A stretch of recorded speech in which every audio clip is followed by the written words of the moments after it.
तो जब ये फेलियर आते हैं तो आप मैक्सिमम टाइम शेयर नहीं कर सकते हो किसी के साथ, क्योंकि इंस्ट्रूमेंटल लिमिटेशन भी होता है, थोड़ा पैसे का भी लिमिटेशन रहता है, और में गाइड का क्या रोल रहता है मेनली फील्ड में काम करने वाले उसके रिलेटेड सब्जेक्ट लेने चाहिए। तो कुछ स्टूडेंट्स का ऐसा सोचना होता है कि सब्जेक्ट में इतना अच्छा पढ़ाया नहीं जाएगा।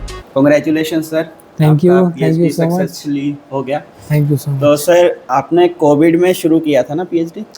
कोविड से पहले शुरू किया था, टू बी वेरी स्पेसिफिक। तो कोविड में कैसे रहा, मतलब आप कॉलेज में थे या फिर? कोविड के टाइम तो ऑब्वियसली हम लोग कॉलेज में नहीं रह पाए थे because of the spreading infections and all. We are forced to leave the campus. Okay. वो करीब मान लो मैं ज्वाइन किया था 2019 जुलाई, और 2020 का मार्च पे एज यू नो कि कोविड स्ट्राइक किया था। आई मीन इन्फेक्शंस बढ़ रहे थे मार्च महीने में specially. And I think so far as I remember March 21-22 को we had to leave the campus. Okay. At that time मेरा सेकेंड सेमेस्टर चल रहा था। सेकेंड सेमेस्टर में मेरा 2 सब्जेक्ट था, सो 2 सब्जेक्ट वो कंटिन्यू हुआ। बाद में कहीं ना कहीं जैसे प्रोटोकॉल आ गई कि we have to go for online classes and then subsequently online exams, so things were weird for us. And mainly उस टाइम पे we are planning, I was in my planning phase of my work.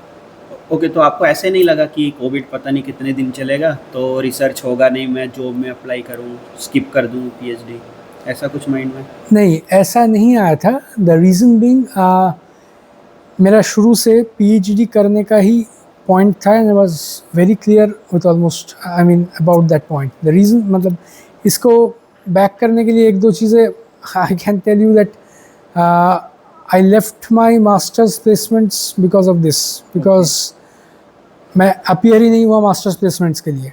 Okay. And the reason was कि मुझे PhD करनी थी, I was clear during my masters. तो BTech के बाद इतनी क्लैरिटी नहीं थी, बट एमटेक जब एंड हो रहा था ऑब्वियसली 2 ऑप्शंस होते हैं लोगों के पास। एक तो consultancy jobs that requires the masters degree, and the other one is कि PhD, you can go ahead with PhD.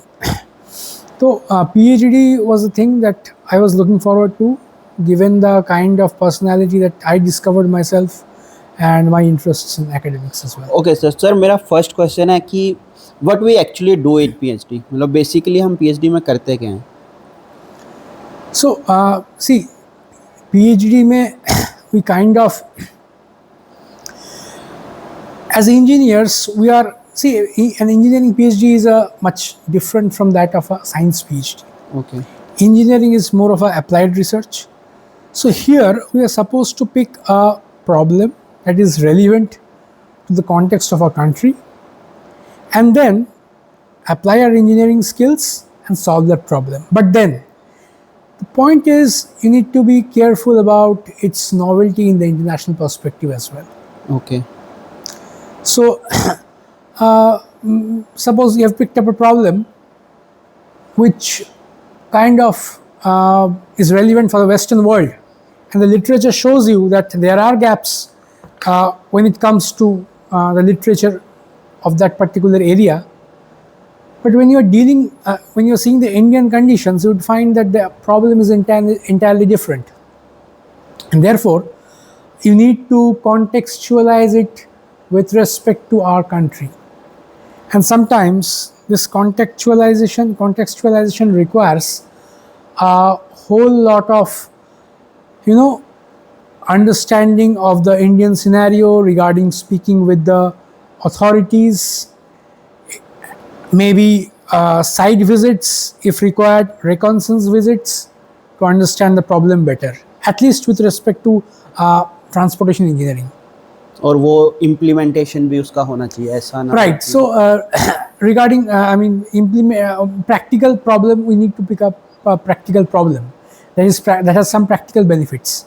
But again ये भी एक चीज़ है कि वो practical problem ऐसा ना हो जाए कि वो just एक consultancy problem वाला problem हो जाए, in the sense कि practically relevant तो है but कहीं ना कहीं उसका solution इसके पहले किसी ना किसी ने दिया हुआ है, we are just doing it, or rather we are just simply applying it by changing some variables, by contextualizing it to our country. So one factor is solving a problem with respect to our country. Other thing is it should have a novel perspective with respect to the international literature. Okay Combining them would give you a good PhD thesis, because if you ignore any one of them, I think somewhere the whole point of doing a PhD goes for a toss. Okay मतलब novelty होना चाहिए internationally ताकि हमें paper acceptance मिले. Yes, और- that is the thing. और एक चीज़ ये भी देखना है, कहीं ना कहीं ये मिस्टेक्स भी होते हैं कि एक टॉपिक तो पहले चुन लिया, उसके बाद देखा गया कि यार ये इतना टॉपिक इंडिया प्रॉब्लम सॉल्व कर रहा है, इंटरनेशनल कॉन्टेक्स्ट पे भी नोवेल है, लेकिन क्या हुआ कि ये बहुत एक टिपिकल इंडिया का टिपिकल सिनेरियो को रिसर्च में लाया गया है, राइट. तो वैसे होने से फिर जाके जब बाद में जर्नल्स पे पब्लिकेशन के लिए भेजी जाती है manuscripts, the problem becomes, the comment is कि your work is not internationally relevant, we won't find the readers of our journals who would read your work. Okay So बहुत ज़्यादा स्पेसिफिक होने से ये भी दिक्कत है. So कहीं ना कहीं एक trade off, Indian problem solve कर रहे, नॉवेल इंसाइट्स दे रहे, बट बहुत ज़्यादा स्पेसिफिक ना हो सकता है उसकी जैसा similar scenario South East Asia में हम लोग ढूंढ सकते हैं, which has similar transportation scenario with respect to India. Okay sir, तो मेरा नेक्स्ट क्वेश्चन है कि सर आपने ड्यूरिंग पीएचडी क्या काम किया है. So I worked in the field of evacuation of tourists. Okay Now, in this specific field, actually evacuation is understudied. In India, evacuation is grossly understudied with respect to the Western countries. Now, there is a reason behind it. The reason is, what happens in Western countries is people tend to evacuate by their own cars, Okay. as it's a car-centric society. Okay Right? Now, the problem with that is since they are evacuating by cars, that leads to unnecessary congestion during evacuation, right? Because if a hell lot of people come out, hit the roads with their cars, that will ultimately augment congestion problem, and congestion becomes much more severe before a disaster because it leads to delays. और India में population ज़्यादा है तो वो और ज़्यादा हो जाएगा. वेस्टर्न नहीं, में हाँ, थोड़ा पॉपुलेशन थोड़ा कम है. कम है, बट इंडिया का कॉन्टेक्स्ट में आ रहा हूँ उसमें. Okay, India okay. का कॉन्टेक्स्ट थोड़ा अलग है, अलग इन द सेंस इवैक्यूएशन उन लोगों का होती है जो टिपिकली कोस्टल एरिया के पास रहते हैं, और वो लोग कहीं ना कहीं they are financially less privilege than us, right. तो कहीं ना कहीं वो लोग बिलो पॉवर्टी लाइन के भी बहुत सारे लोग होते हैं, जिनके वजह से they are not car dominant society, right? So they may not even own a two-wheeler vehicle of their own, right? So because of that reason, they are being forced to travel in a public mode, right? Public transportation mode. कभी कभी ऐसा भी होता है कि एक छोटा हाथी जैसा गाड़ी जो टिपिकली फ्रेट कैरेज में यूज होता है, वैसे गाड़ी लाया जाता है, उनमें से 10 लोग भर दिया जाता है, and they are being transferred to the shelters. Mostly ये भी होता है कि शेल्टर्स बहुत क्लोज होते हैं, जो साइक्लोन शेल्टर्स होते हैं वो बहुत क्लोज होते हैं, they can even walk within 0 to 2 kilometres typically. So residents के तरफ से ट्रांसपोर्टेशन प्रॉब्लम एज सच है नहीं. If we subtract the pregnant woman category, physically handicapped category and old age category, these 3 categories needs to be transported properly, right? Otherwise the transportation category, I mean the necessity of transportation of the other groups is less necessary. Well, it again depends on the distance from their residences to the shelter, but not necessarily it requires transportation. So transportation becomes more of a problem for tourist evacuation, in which you need to send the tourists back to their home state, because you can't keep them in cyclone shelters. Reason being they are insufficient, capacity उतनी ज़्यादा नहीं होती इन shelters की, और shelters की जो हालत होती है वहाँ पे टूरिस्ट को नहीं रखा जा सकता, because tourists typically they come from a better economic background compared to the people who tend to be sent there. So कहीं ना कहीं ये economic disparity बहुत है regarding the tourists who go to a destination and the nearby residents who are a kind of the vulnerable people. Okay, मतलब same problem western में है, same problem India में है, पर वेस्टर्न में उसका सोल्यूशन अलग है, उसका प्रॉब्लम स्टेटमेंट अलग है, क्योंकि वो कार यूज करते हैं, car use and that is why transportation का प्रॉब्लम ज्यादा रेलेवेंट हो जाता है, तो कंजेशन. उनका जो सोल्यूशन है वो उस ओरिएंटेड होगा, मतलब कंजेशन ओरिएंटेड, पर इंडिया में कंजेशन ओरिएंटेड नहीं है. कंजेशन ओरिएंटेड तो आपका एग्जैक्टली प्रॉब्लम से सेम है, पर सोल्यूशन अलग रहेगा इंडियन कौन. It is more of a public transport based. Okay, तो सर उसके लिए आपको डायरेक्टली इंटरव्यू टाइप या वहाँ पे जाके लोगों से बात करना पड़ा होगा, और आपका ड्यूरेशन मतलब कोविड में ही था, तो फिर वो कैसे आप मैनेज कर पाए वहाँ पे? सो या एक्चुअली कोविड का टाइम काफ़ी चैलेंजिंग था. सो मेरे लिए एक्चुअली यहाँ पे ये नया एरिया में रिसर्च करने के एक चैलेंज शायद मैं कह दूँ, it would be final for the your audiences as well, कि कभी कभी स्पेशली इंडिया में जब कोई प्रॉब्लम पे काम नहीं हुआ है तब प्रैक्टिकल सिचुएशन क्या है इस पे ज़्यादा फोकस होनी चाहिए. बिकॉज कोई लिटरेचर है नहीं तो प्रॉब्लम क्या है आप जानोगे कैसे. एक तो है कि चलो ठीक है, अगर कोई भी पब्लिक ट्रांसपोर्ट के रिलेटेड प्रॉब्लम हो या कोई भी और जो प्रॉब्लम है जो रेगुलर बेसिस पे हम लोग यूज़ करते हैं, वो चीज़ें आप रास्ते पे जाके देख सकते हो. और ट्रैफिक का अगर काम कर रहे हो तो कहीं ना कहीं आप एक चलो शॉर्ट टाइम वीडियो लेकर उसको ट्रायल के तौर पे आप सोच सकते हो. But the point is evacuation एक ऐसी चीज़ है जो हम लोग देखे नहीं, कभी भी देखने का मौका नहीं मिलता है. Because typically we are a bit privileged and we often we live in safer parts of the country, जहाँ पे डिजास्टर स्ट्राइक की आई मीन चांसेस बहुत कम होती है. सो मेरा चैलेंज ये था, डिजास्टर मतलब sea type disaster, coastal disasters. Coastal disasters primarily मेरा एक्चुअली काम था साइक्लोन पे, तो मैं उस रेस्पेक्ट पे बात कर रहा हूँ. तो साइक्लोन इवैक्यूएशन पे एक्चुअली इवैक्यूएशन फेस करने की सिचुएशन कभी हम लोग को देखने को नहीं मिलता है, right. So this is a very rare scenario faced by people, and that is why kind of उसको वो होता कैसे है ये समझ कोई थी नहीं, और लिटरेचर में भी डॉक्यूमेंटेशन थी नहीं. सो मेरे लिए कोविड के दौरान एक चैलेंज ये हो गया था कि मैं कैसे समझूं इवैक्यूएशन सिनेरियो को. तो कुछ वीडियो क्लिप्स मुझे मिल गया, कुछ पुराने आर्काइव्ड न्यूज़ आर्टिकल्स मुझे मिल गया. मैं उसके बेसिस पे थोड़ा बहुत सिचुएशन जज करके मुझे इतना समझ में आया कि टूरिस्ट इवैक्यूएशन पे प्रॉब्लम था, दैट वाज क्लियर. बट उसको और डिटेल्स पे जाना, कितनी इवैक्यूएशन हुई थी, कितनी ट्रांसपोर्टेशन रिसोर्सेज, बहुत सारे स्टेक होल्डर्स में इन्वॉल्व होते हैं, उनके बीच कोऑर्डिनेशन कैसा है, ये जानना जरूरी था in order to finalise my objectives. But एक प्रपोजल देने की एक टाइम लिमिट होती है, तो मैंने लिटरेचर पढ़ के थोड़ा बहुत वो जो कहा मैंने आर्काइव्ड न्यूज़ आर्टिकल्स हो या वीडियो क्लिप्स हो, उसके बेसिस पे मैंने एक प्रॉब्लम स्टेटमेंट बना तो दिया, और बना के मेरे रिसर्च प्रपोजल भी कोविड के दौरान ही हो गया. That was during 2021, the second wave of COVID, after the second wave of COVID. But eventually I was looking for an opportunity to, go and directly interact with the stakeholders. affected people also. Affected people नहीं, stakeholders. Stakeholders मतलब tourism authority,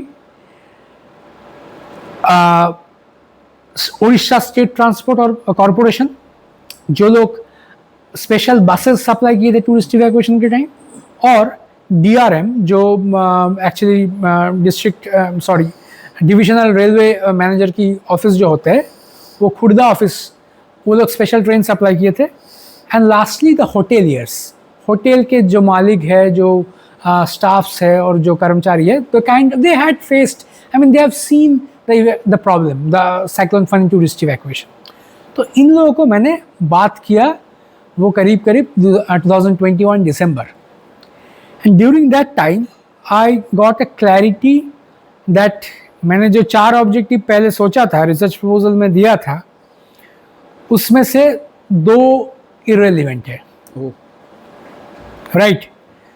तो कहीं ना कहीं मुझे उस 2 को हटा के नया 2 ऑब्जेक्टिव से रिप्लेस करना पड़ा. And I kind of, after that, I kind of prepared the questionnaire, and then during my JRF to SRF, I presented the revised proposal.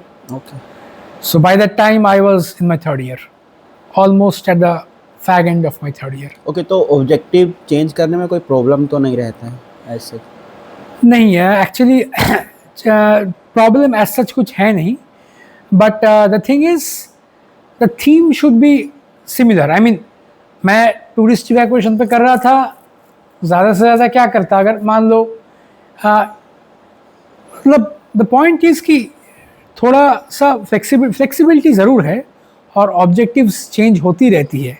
In fact बात ऐसा भी है कि it might change even till your last presentation, right? That is the pre synopsis presentation that we typically give before submitting our thesis. तब तक change हो सकती है, but at that time you have to seal it, right? क्योंकि उसके बाद you are supposed to submit the thesis, ऐसा ऐसे डिजॉल्व हो जाएगा. उसके पहले तक objectives may change definitely depending upon the necessity, because ultimately a PhD is exploratory in nature. Okay. हाँ. Right?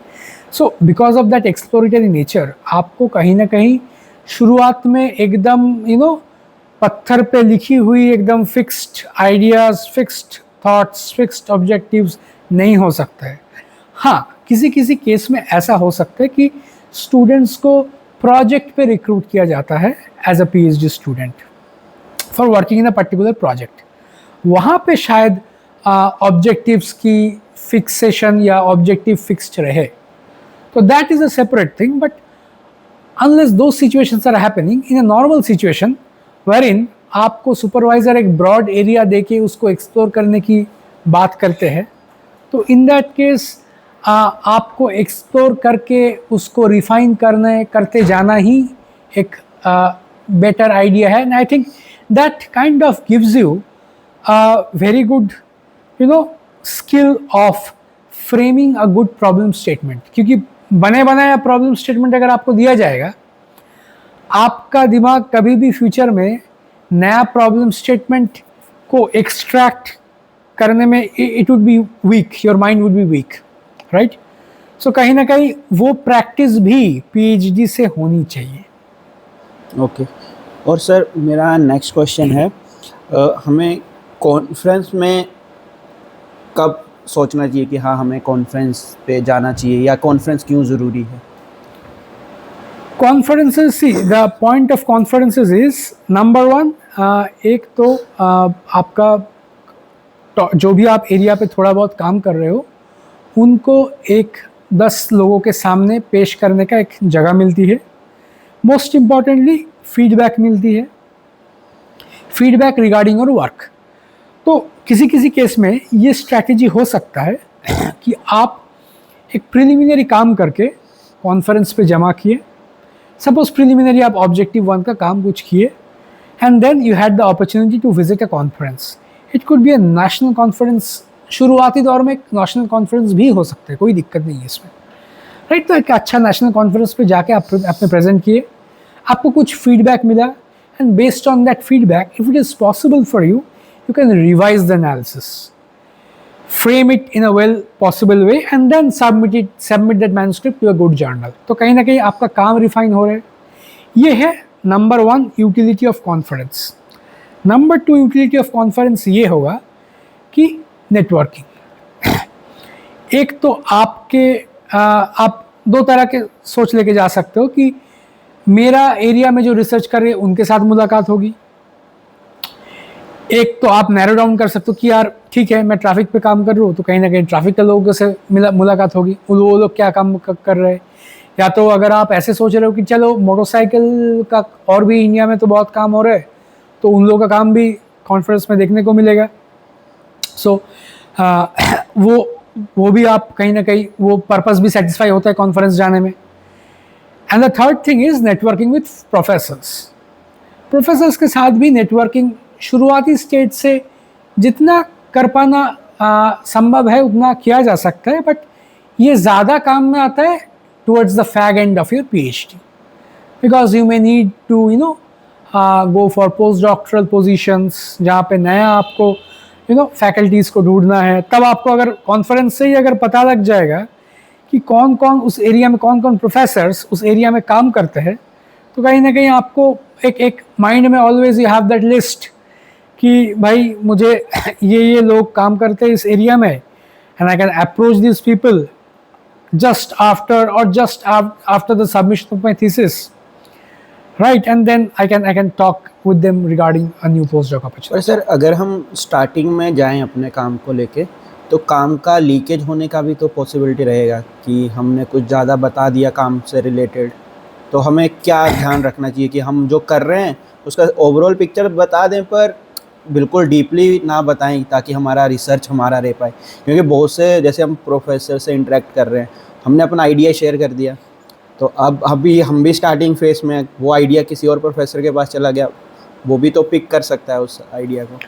ट्रू, ये एक कॉन्फ्लिक्ट ऑफ, मतलब कॉन्फ्लिक्ट एक तरह से रहता है कि कितना प्रेजेंट करूं, मतलब ज़रूर जाऊँ ज़रूर, लेकिन कितना प्रेजेंट करूं।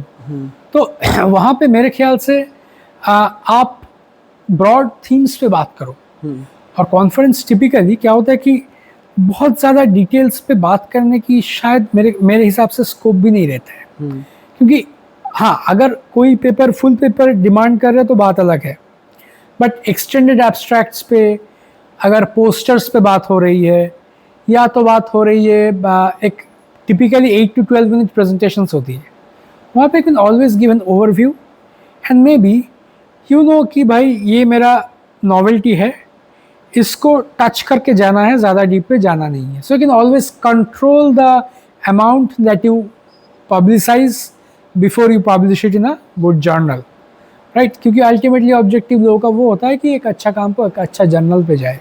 क्योंकि जैसे हम जब कॉन्फ्रेंस में देते हैं तो हम मान लो 50% काम पे होंगे, पर हमने 100% काम क्या करना है वो तो सोच लिया होगा अपने माइंड में। डेफिनेटली। और जब तक उसका प्रेजेंटेशन आएगा तब तक हम वो काम मे भी कर भी चुके होंगे, तो कोई भी आगे पूछ सकता है हाँ इसके आगे क्या, तो हमें वो बचना चाहिए कि इसके आगे हमें नहीं बताना है, क्योंकि ये नोवेल्टी और अभी पब्लिश नहीं हुआ है।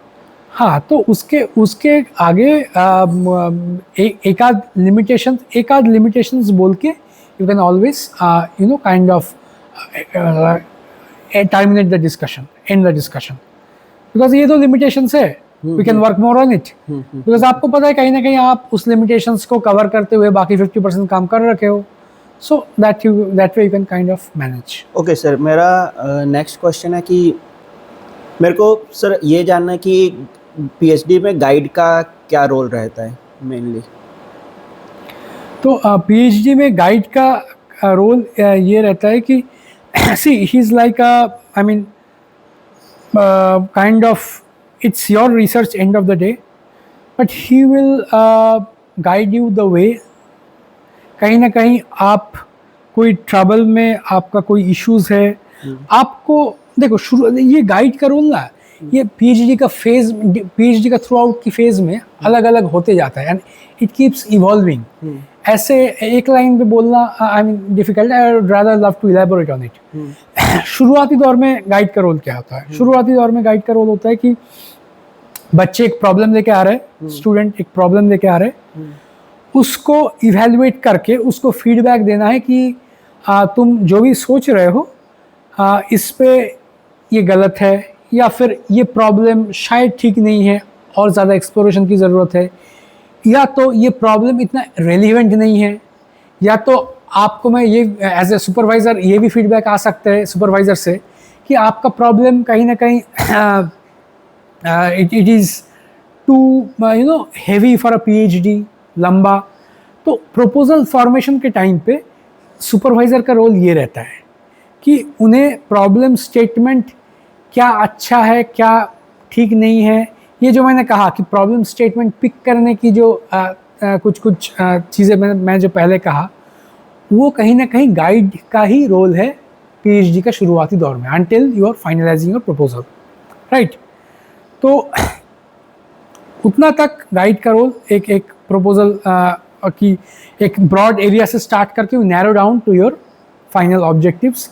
चलो फाइनल ना भी हो, एक टेंटेटिव ऑब्जेक्टिव्स को फाइनलाइज कर सकते हो, तो वो रोल गाइड का रहता है। He keeps on telling you कि see on this, I think this is not so novel. You can go and revisit this और change this problem statement. इसका methodology मुझे clarity नहीं लग रहा है तुम में, वो थोड़ा पढ़ के आओ ताकि उसका proposal ठीक बने. Actually guide का रोल यहीं पे, इसी पे मैं मेरे केस में देखा हूँ सबसे ज़्यादा रहता है. क्योंकि इसके बाद जो होता है, you need to execute the plans, right?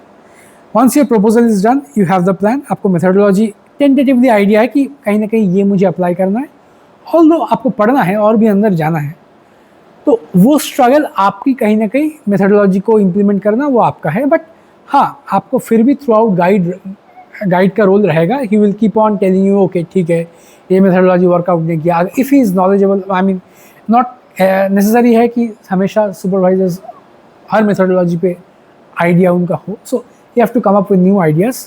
Ultimately it's your PhD, but you can always discuss, and it would be I mean cherry on the top if you find him that he can guide on the methodologies as well. उसके बाद में guide का और एक role आती है कि paper writing, manuscript writing, right. Manuscript writing का शुरुआती दौर में आपका पहला 1-2 मैन्युस्क्रिप्ट ऐसा होगा जो टूटा फूटा मैन्युस्क्रिप्ट होगा. आपको फ्लो मिसिंग होगी, उसमें कॉन्साइजनेस की इशू होगा, लैंग्वेज की इशू आ सकती है, राइट. सो वो सब लर्निंग भी कहीं ना कहीं सुपरवाइज़र की भी, जब पेपर आपका मॉडिफाई करेंगे बैठ के सुपरवाइज़र, चेक करेंगे सुपरवाइज़र, तब जाके आप सीखोगे. तो वो सुपरवाइज़र का एक रोल है after proposal, after while you are doing your work, right. ये रोल भी डिमिनिश हो जाता है as your PhD progresses, because कहीं ना कहीं 2-3 मैन्युस्क्रिप्ट के बाद एक आइडिया हो जाती है कि पेपर लिखते कैसे हैं. और वो 2-3 मैन्युस्क्रिप्ट से आप जब सबमिट करते हो तब रिव्यूअर का भी कमेंट्स आ जाते हैं, और रिव्यूअर का कमेंट्स जब आती है तब आपको ये समझ भी हो जाती है कि रिव्यूअर सोचते कैसे हैं, उनकी typical you know what they typically pinpoint as shortcomings. तो आप आगे का पेपर जब लिखते हो सब चीज़ों को दिमाग में रखते हुए वो पेपर लिखते हो. सो तब जाके गाइड को ज़्यादा चेक करने की ज़रूरत नहीं पड़ती. Even if they are checking, they will I mean kind of they do not require it for much details. मेरे केस में मैं देखा हूँ, even if they are checking in detail में, इतनी करेक्शंस उन लोगों का इनसे हो नहीं रहा है. मतलब मेरे को ये समझ में आया कि स्टार्टिंग में प्रोफेसर के पास ओवरऑल बहुत ज़्यादा लिटरेचर है, मतलब उनको पता है, तो उनको पता है कि ये प्रॉब्लम स्टेटमेंट पहले किसी ने सॉल्व कर रखी होगी, या फिर प्रॉब्लम, क्योंकि हमें तो आइडिया नहीं होगा स्टार्टिंग में कि ये प्रॉब्लम सॉल्व हो रखा है कि नहीं हो रखा है. तो उसमें वो हेल्प कर सकते हैं कि, क्योंकि जब मैं स्टार्टिंग में आया था तो मैं कुछ ऐसे सोल्यूशन या ऐसे प्रॉब्लम स्टेटमेंट लेके आ रहा था जो मेरे को लग रहा था नोवेल्टी है, पर थ्रू आउट PhD जब मैंने आगे जाके वो पढ़ा तो वो तो सॉल्व हो रखा था. तो वो मेरे को तब पता चला जब मैंने और ज़्यादा पेपर पढ़े. तो वो चीज़ शायद उनके पास पहले होती हो, मतलब होती ही है प्रोफेसर के पास. नेसेसरी नहीं है कि वो हो, क्योंकि suppose if professors have decided to एक नया एरिया पे एक्सप्लोर करेंगे, जैसे मेरा केस था इवैक्यूएशन पे. अभी ऑनेस्टली इवैक्यूएशन बहुत तरह की होते हैं. कितने तरह की होते हैं, जब मैं अंदर घुसा तब मुझे पता चला.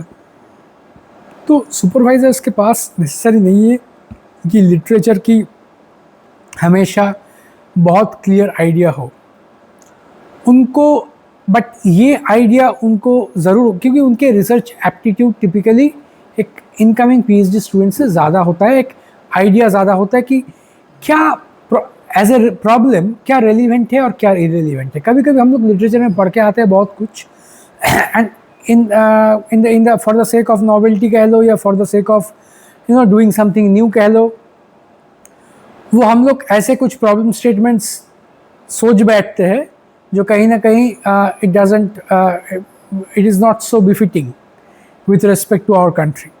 तो ये जो प्रैक्टिकल इंसाइट्स है वो सुपरवाइज़र से ज़्यादा होती है, क्योंकि उनके रिसर्च एप्टीट्यूड ज़्यादा है, उसका एक्सपीरियंस ज़्यादा है.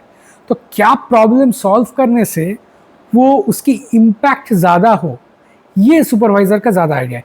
लिटरेचर की it may not be so that आपके सुपरवाइज़र का आप जो एरिया पे काम कर रहे हो उसका लिटरेचर के बारे में बहुत पता.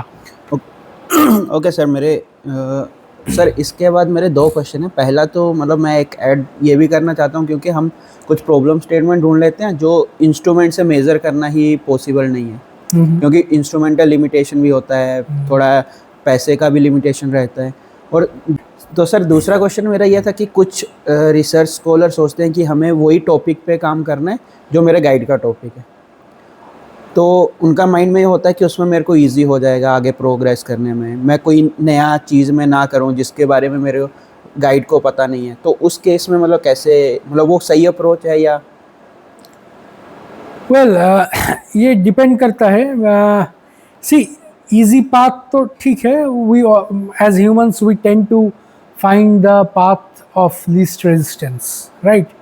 तो कहीं ना कहीं ये एक टेंडेंसी हो सकता है कि एक ऐसा प्रॉब्लम पकड़ूं जो जिस पे सुपरवाइज़र का अच्छा पकड़ हो। वो करने में ठीक है, अगर वो पॉसिबल है तो वो ज़रूर किया जा सकता है, इसमें कोई वो नहीं है। बट कहीं ना कहीं इसके साथ साथ ये भी देखना है कि नॉवेल्टी कुछ हो, राइट। मतलब जो भी मैं सोच रहा हूँ एज अ प्लान, उसमें कुछ नॉवेल प्रपोजिशंस रहे, क्योंकि नॉवेल प्रपोजिशंस जहाँ तक सोचने की बात है, वो एक रिसर्च प्रपोजल देने के टाइम एक टेंटेटिव आइडिया होना चाहिए। बट अदरवाइज मेरे को ऐसा लगता है कि ठीक है, एक वो सेफ खेलना भी एक पॉसिबिलिटी या कुछ लोगों का सोच हो सकता है। बट आप बाहर जाके भी एक्सप्लोर कर सकते हो, जो हो सकता है एग्जैक्टली रेलिवेंट ना हो बट ब्रॉड एरिया रेलिवेंट हो। फॉर एग्जांपल हमारे केस में कोई जैसे कोई टू व्हीलर पे काम कर रहे हो, तो टू व्हीलर पे सुपरवाइजर काम किया, ठीक है, we can deal with something related to traffic engineering, because ultimately two wheeler का ट्रैफिक बिहेवियर ही देखे होंगे उनके सुपरवाइजर। तो rather than working on two wheeler, things could be shifted to some other traffic behavior. तो ultimately broad area same रह रहा है, बट टॉपिक कुछ और भी लिया जा सकता है। बट वही है कि it should be a good problem statement again, and it should have some novel propositions with respect to international literature. Okay sir, तो मेरे अभी लास्ट 2 क्वेश्चन है। पहला कि पीएचडी में क्या क्या स्टेप्स रहते हैं मेनली? स्टेप्स एज इन क्या, मतलब हम जस्ट आफ्टर स्टार्टिंग एंट्री? में, हाँ आफ्टर एंट्री। तो जब हम लोग रजिस्ट्रेशन तो नहीं कहेंगे, एनरोलमेंट कहेंगे रादर।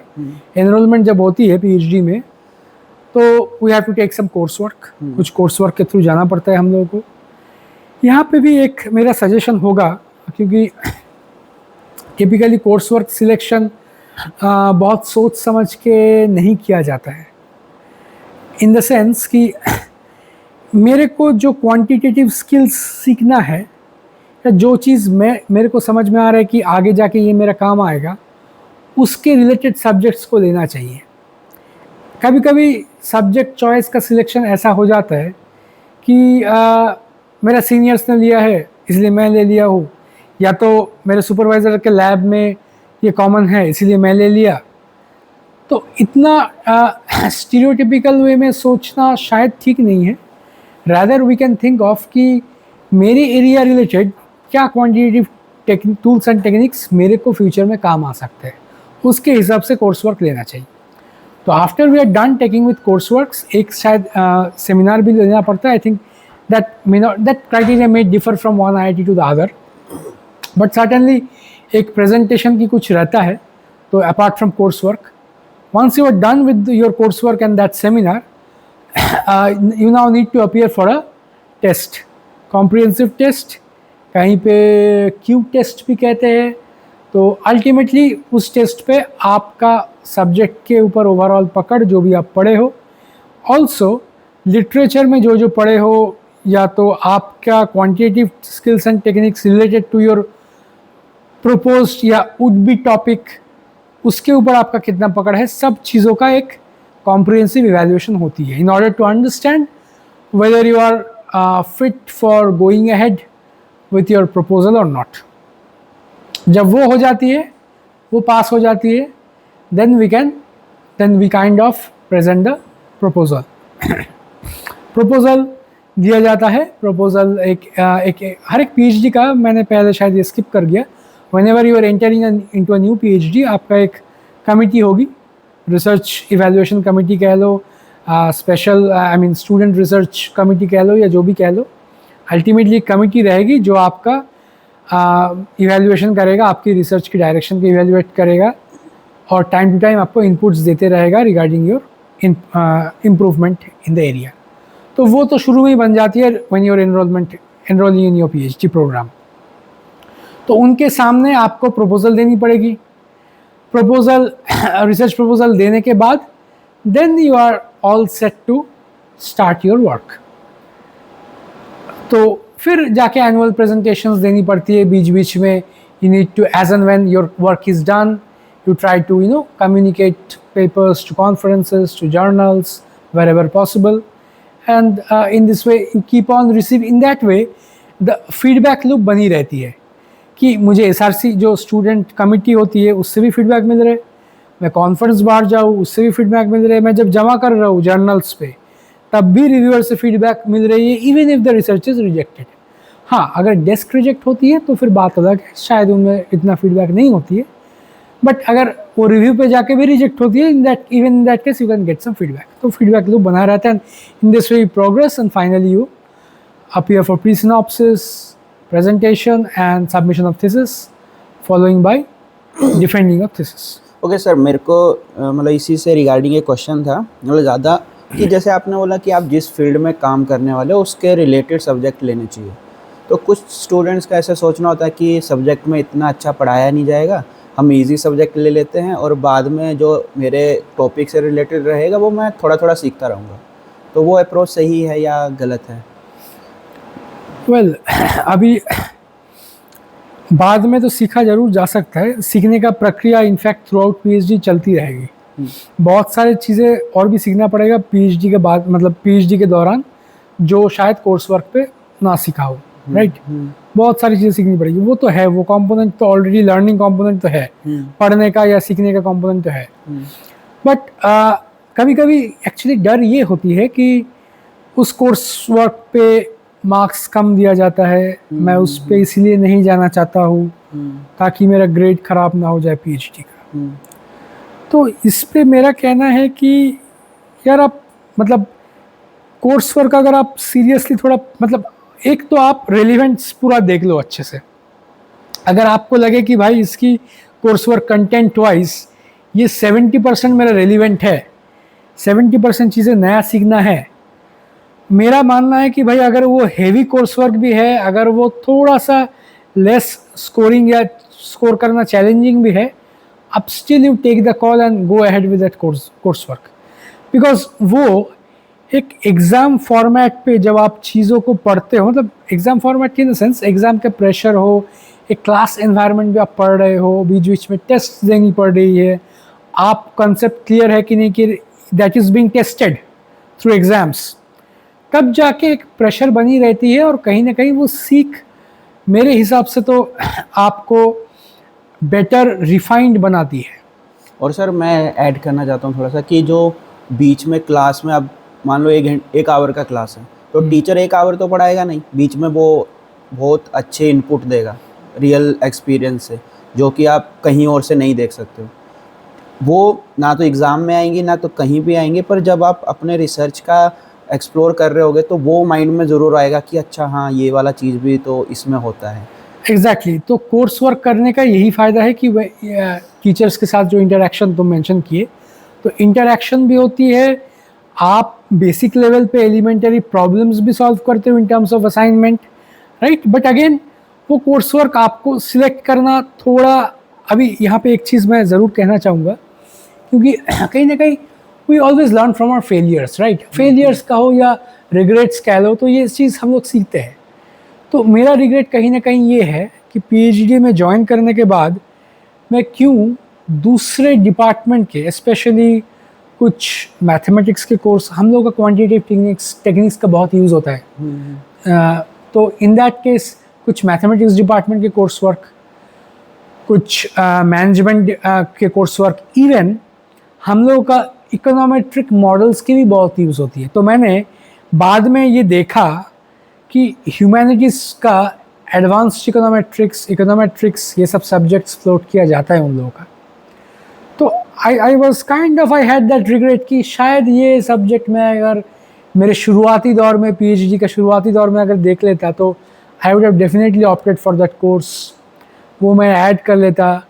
अगर मैं मतलब अगर मैं पूरी तरह से उसको प्रॉपरली ना भी ऐड करूँ तो उसको एक शायद क्लासेस अटेंड करने का भी वो एक फॉर्मेट होती है कि I would only attend the classes, I won't appear for the exam, ऐसा भी उसको I am forgetting the exact term, but वो फॉर्मेट भी होती है जहाँ पे you not necessarily take exams, you just attending classes and it would be counted, it would be written in your thing results की इट वाज अटेंडेड। तो उसको क्या मोड कहते हैं, एक पर्टिकुलर मोड कहते हैं, तो you can read that courses in that mode. Okay, तो सर मेरा लास्ट क्वेश्चन ये था कि अगर कोई फर्स्ट ईयर में ज्वाइन कर रहा है, एक तो ये हो गया कि उसको कैंपस में जितने भी सब्जेक्ट फ्लोट हो रहे हैं उनको एक बार अच्छे से देख ले कि मेरे लिए क्या इंपॉर्टेंट है। इवन अदर डिपार्टमेंट्स, हाँ, अदर डिपार्टमेंट में भी अगर जो रिलेवेंट हो, आसपास हो मेरे एरिया के रिक्वायरमेंट्स के हाँ, हिसाब मतलब मेनली जैसे मैथमेटिकल कोई टूल यूज़ हो रहा है, टूल यूज़ हो रहा है मैथमेटिक्स का, या वो हो कोई सकता है मतलब AI यूज़ हो रहा है, कुछ मशीन लर्निंग AI यूज़ हो रहा है, तो वो एक बार देख ले कि, या फिर पेपर राइटिंग के भी कुछ डिपार्टमेंट कोर्स करते हैं पॉसिबली, तो वो सब, उसके अलावा कुछ और उसको ध्यान में रखना चाहिए। और कुछ भी जैसे कोई इंटरडिसिप्लिनरी रिसर्च एरिया भी काम करते हैं, जैसे मेरा एरिया भी इंटरडिसिप्लिनरी था, तो यहाँ पे अगर दूसरे डिसिप्लिन का ज़्यादा नॉलेज लग रहा है तो उस डिसिप्लिन का अगर कोई कोर्स वर्क लिया जा सकता है तो वो भी ऐड करेगा कहीं ना कहीं PhD में, राइट। तो वो भी एक डायरेक्शन है, पॉइंट ऑफ व्यू है। ओके सर, तो आप अगर कोई फर्स्ट ईयर में है तो उसको बेसिकली आप क्या एडवाइस देना चाहते हो, या फिर कोई अभी सोच रहा है PhD करने का, तो क्या एडवाइस करना चाहिए, नहीं करना चाहिए, या फिर करना चाहिए तो तुम में क्या स्किल सेट हो, तो ऐसा कुछ आप बताना चाहते हो? सो PhDs कहीं ना कहीं एक पहले बात तो यही कहूँगा दर्शकों को कि एक मैराथन है PhD, राइट। It's not a sprint, it's not a 100 metre 200 metre, for that matter not even a 400 metre race जहाँ पे आप जल्दी भाग के you can complete it. So यहाँ पे आपकी रेजिलियंस बहुत टेस्टेड होती है। मैराथन में क्या होता है कि लंबा टाइम है, तो टाइम आपको PhD के काम पे सिग्निफिकेंटली ज़रूर देना है। पहले ये माइंड पे आनी चाहिए कि ठीक है मैं PhD काम के लिए सिग्निफिकेंटली दूंगा, पैरेलली पॉसिबल है तो बीच बीच में कुछ एक हॉबी जहाँ पे मैं दिन में 1 घंटा दे सकूँ, चाहे वो स्पोर्ट्स हो सकता है, चाहे वो कोई किसी के लिए म्यूज़िक हो सकता है, कुछ एंगेजमेंट ऐसा रहे जो मैं थ्रू आउट कंटिन्यू कर पाऊँ। और ये लोड लेने की तरीका भी ना धीरे धीरे एस्केलेट होना चाहिए। ऐसा नहीं कि शुरुआती दिन से ही, मैंने ऐसा देखा हुआ बहुत लोगों के साथ कि शुरू से ही बहुत काम कर रहे, बट वो लोग ना धीरे धीरे their energy level goes down, fatigue होती है, बर्नआउट जल्दी हो जाती है। आप धीरे धीरे लोड बढ़ाओ, ऐसा नहीं कि पहला दिन से you start working for 8 hours और सो। धीरे धीरे लोड बढ़ाओ, जितना आप लगे कि हाँ इमरजेंसी बढ़ रहा है लोड तो आपको बढ़ाना चाहिए, उसके हिसाब से आप धीरे धीरे लोड बढ़ाओ ताकि वो सस्टेनेबल तरीका से लोड बढ़ाया जाए, राइट। तो पेशेंस एक तो और एक इम्पॉर्टेंट फैक्टर, रेजिलियंस इसीलिए मैंने कहा कि कहीं ना कहीं आपको बहुत बार ऐसा होगा यू में बी डाउन, आपका एक्सपेरिमेंट फेल हो रहा है, आपको डेटा सही तरह से नहीं मिल रहा है, आपकी कोड नहीं रन हो रहा है, आपका पेपर बार बार डेस्क रिजेक्टेड हो रहा है।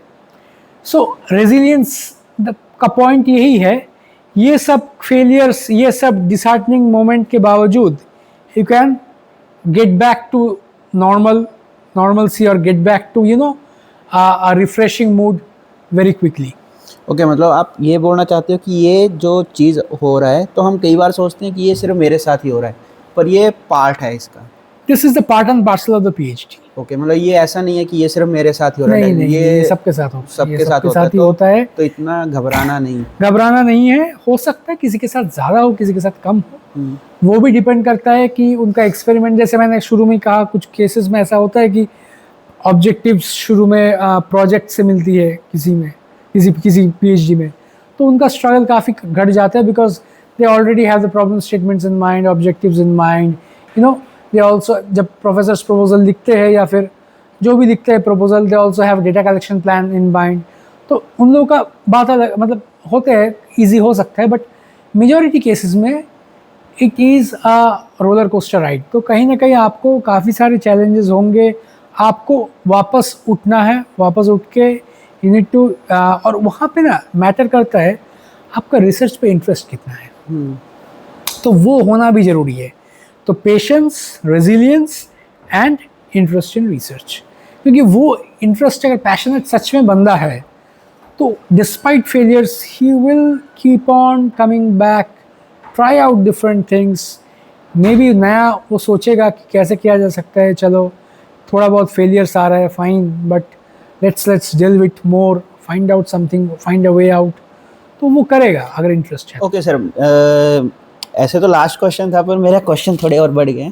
एक क्वेश्चन ये है कि सर जैसे पीएचडी में ना, अगर आपका बैकग्राउंड पीएचडी रिलेटेड नहीं है, मतलब आपके पेरेंट्स प्रोफेसर या वो नहीं है वैसे, और पीएचडी एक ऐसा फील्ड है कि सबका टॉपिक भी यूनिक होता है, तो जब ये फेलियर आते हैं तो आप मैक्सिमम टाइम शेयर नहीं कर सकते हो किसी के साथ, क्योंकि मान लो जिस दिन आपको फेलियर आया उसी दिन आपकी लैब में किसी का पेपर आया हो सकता है, तो माहौल बाकी सब खुश हैं, आप अकेले ऐसे हो जो फेलियर फेस कर रहे हो, और वो फेलियर ऐसा भी नहीं है कि क्लास वाला फेलियर है कि सबको पता है कि आज रिजल्ट आने वाला है तो आज में भी इसका सिचुएशन वैसा हो सकता है, तो वो पर्टिकुलर पर्सन से रिलेटेड है, तो उस टाइम कैसे, मतलब आप शेयर करने के लिए कोई है नहीं, तो आप उस टाइम कैसे उठ सकते हो उस चीज़ से? वेल, यहाँ पे एक्चुअली जहाँ तक शेयर करने की बात हो, मेरे हिसाब से तो कुछ क्लोज फ्रेंड्स पीएचडी के दौरान आपको ऐसा हो जो कहीं ना कहीं आपका वेल विशर है, ठीक है, वो आपके डिपार्टमेंट के अंदर हो सकता है, आपके लैब के अंदर हो सकता है, या ना भी हो तो आप दूसरे डिपार्टमेंट का भी हो सकता है जो आपका हॉस्टल फ्रेंड्स हो, राइट। ये एक तरीका है। मेरे ख्याल से you should have some fall back person with whom you can share, क्योंकि ये एक लंबा ड्यूरेशन है और यहाँ पे शायद अकेला रहना maybe it might add to your anxiousness, right. तो अगर आप घर में शेयर कर सकते हो, if it is possible, if suppose in some cases आपको लग सकता है कि नहीं पेरेंट्स पे प्रेशर नहीं, टेंशन नहीं डालना है उन पे, जो मेरा टेंशन मैं झेलूँगा, तो बेटर है आप कुछ make some good friends, maybe less, no issues even if it's a one friend, 1 2 3, मतलब number of friends doesn't matter, but एक आदमी ऐसा होना चाहिए जिनके पास आप जाके बैठ के यू कैन डिस्कस कि भाई ऐसा हो रहा है, कहीं ना कहीं फ्रस्ट्रेशन निकालना होती है, कहीं कहीं मतलब एक तरह से बोलना होता है कि यार ये काम नहीं कर रहे, मतलब एक होता है कि if you share things gets lighten up, तो वो मेरे ख्याल से पीएचडी के दौरान एक होनी चाहिए। हाँ, अगर आपको लैब के अंदर नहीं मिल रहा है फाइन, डिपार्टमेंट के अंदर नहीं मिल रहा है, दूसरा डिपार्टमेंट हो, आपके हॉस्टल के अगल बगल लोग हैं जिनके साथ भी आपको दोस्ती होती है। हाँ, इसीलिए शायद हॉबी होना बहुत ज़्यादा ज़रूरी है। हाँ, इसीलिए हॉबी होना एक बहुत ज़्यादा ज़रूरी है। हाँ, हॉबी भी आपको कहीं ना कहीं एक तरह से सेफगार्ड करता है कि माइंड कहीं ना कहीं वो डाइवर्ट होता है एक पॉइंट से। तो बेसिकली मतलब मैं इसलिए पॉइंट आउट कर रहा हूँ क्योंकि कई लोग ऐसे होते हैं कि जो जब खुद का काम कर रहे होते हैं तो बाकी लोगों से इंटरेक्ट करना भूल जाते हैं, पर जब ये ऐसे वाला सिचुएशन आता है तो उनको याद आता है नहीं यार कोई ना कोई तो होना ज़रूरी है। तो इसीलिए जब आप काम भी कर रहे हो तब भी आप एक टाइम निकालो जो आप दूसरे लोगों के लिए दे पाएँ, मतलब ऐसे नहीं कि जब काम कर रहे हो तो बिल्कुल ही काम में घुस जाओ, और क्योंकि आपको पता होना चाहिए कि अप डाउन आते रहेंगे, तो मे बी जब आप काम कर रहे हो किसी और का डाउन फेस भी तो हो सकता है उस टाइम। बिल्कुल तो आपको स्टडी के अलावा बाकी फ्रेंड सर्कल भी थोड़ा थोड़ा देख के ही हाँ बिल्कुल वो चीज़ मेंटेन करना है। अब वो डिपेंड करता है कि कौन कितना बड़ा रखना चाहता है, वो तो डिपेंड करता है depending on whether they are introvert extrovert, वो चीज़ अलग बात है, they are depending on how they are socially, but कहीं ना कहीं कुछ लोग होनी चाहिए जिनके साथ आप डिस्कस कर सकते हो, और कुछ और वो लोग वेल विशर्स भी हो, ताकि whatever they are advising for your good. They are not manipulating you, they are not discouraging you, they are your supporters कहीं ना कहीं. ओके, तो सर यही क्वेश्चन थे. Okay, thank you sir. Thank you, और congratulation sir. Thank you sir आप post doc कर रहे हो अभी IIT मुंबई से. Yeah I would be joining the post तो डॉक. सर उसमें आपका सेम ही काम को आगे आप लेके जा रहे हो या थोड़ा डिफरेंट फील्ड में एक्सप्लोर कर रहे हो आप? नहीं, मेरा तो डिफरेंट ही एक्सप्लोर करना है.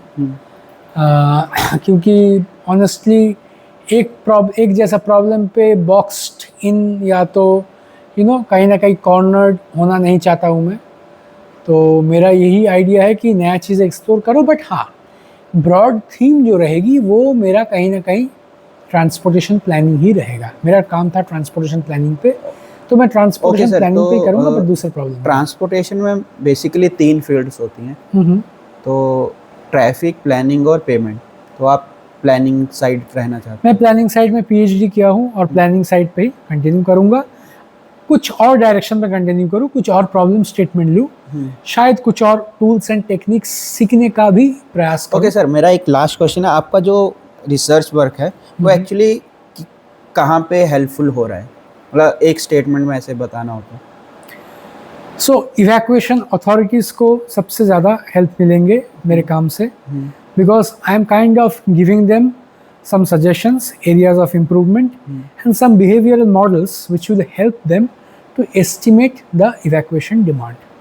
हाँ, वो अगर तुम पूछोगे कि क्या आपका रिसर्च ही काफ़ी है पूरा डिमांड एस्टिमेट करने में, या पूरा काम बनाने में उन लोगों का पूरा काम बन जाएगा क्या आपका PhD से, ऐसा ज़रूर नहीं है. बट कहीं ना कहीं उनको हेल्प ज़रूर होगा. उनको एक ब्रॉडर फ्रेमवर्क बनाने में मेरा काम ज़रूर हेल्प करेगा. और कुछ फील्ड जो वो इग्नोर कर रहे थे उन पे एग्जैक्टली उन पे उनका फोकस वापस एक तरह से पिन पॉइंट करने का भी